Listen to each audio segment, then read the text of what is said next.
बनाए, इस राज्यसभा की शोभा बढ़ाए, आने का महल तुझसे सुनने को बेचैन।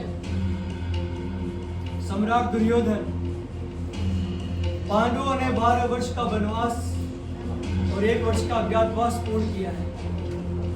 अब उनका अनुरोध है कि तुम प्रतिज्ञा अनुसार उनको उनका राज्य वापस करो। पांडव? कौन पांडव? किस अधिकार से वे इंद्रप्रस्थ का राज वापस मांगते हैं? क्या तुम पांडवों को भूल गए?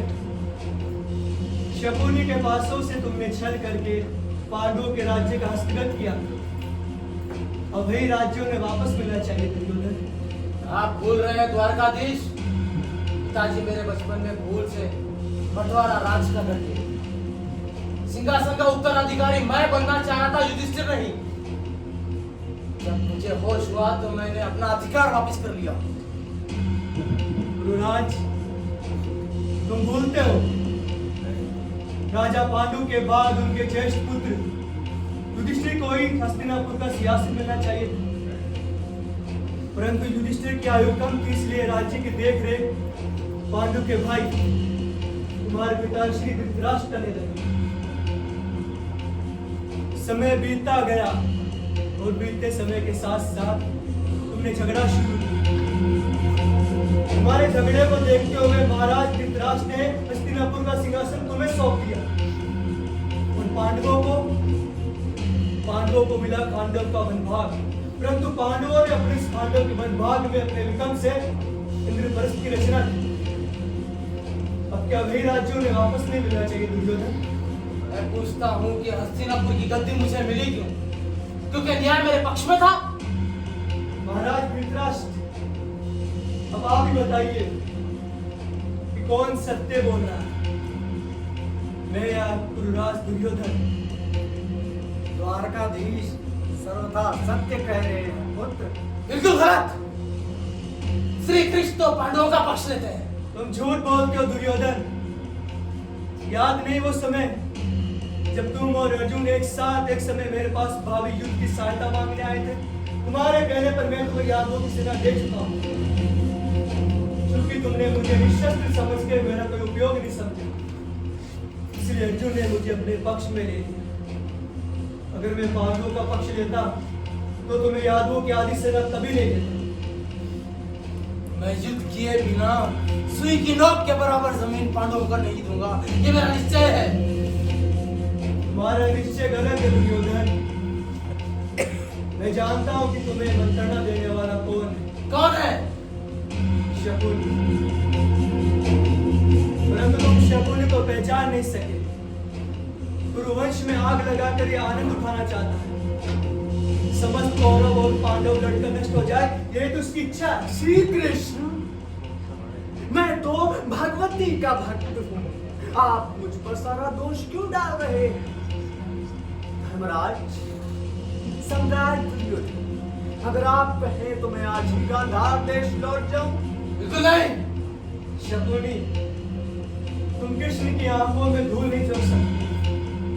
भगवती का नाम लेकर तुम दुर्योधन को धोखा दे सकते हो, परंतु कृष्ण को नहीं। मेरा अंतिम निर्णय है संग्राम। दुर्योधन, तुम अपनी मर्यादा पार कर रहे हो। आप अपनी मर्यादा पार कर रहे हैं। अगर मैं चाहूं तो अभी आपको बंदी बना सकता हूं। दुर्योधन!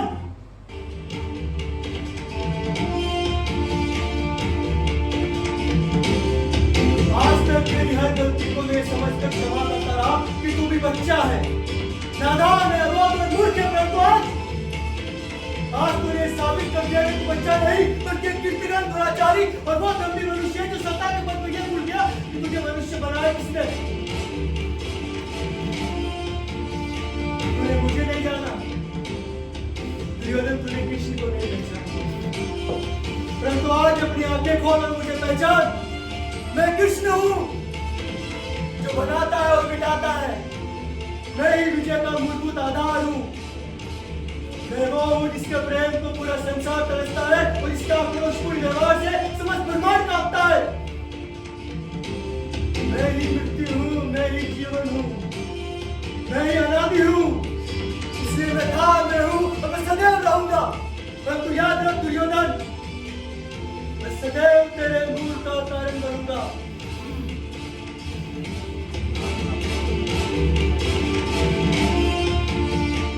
मेरा अंतिम निर्णय है संग्राम। सर्वनाश को निमंत्रण ना दो दुर्योधन। श्री कृष्ण हमारे हितैषी हैं, ये सदैव हमारे हित की सोचते हैं। इनसे विवाद ना करो, श्री कृष्ण का कहना मानो पुत्र। नहीं पिताजी, मेरा अंतिम निर्णय है संग्राम।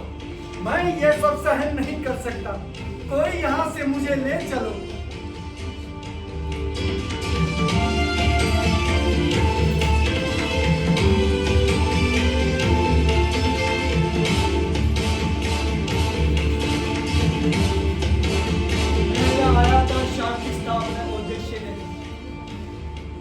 जाता हूं युद्ध का निमंत्रण लेने। तो ठीक है दुर्योधन, आज से ठीक 7वें दिन अमावस्या होगी, उसी दिन युद्ध प्रारंभ होगा। स्वीकार है। अमावस के दिन कुरुक्षेत्र के विशाल मैदान में कौरव पांडव का ऐतिहासिक युद्ध प्रारंभ होगा। अब रणभूमि में ही भेंट होगी।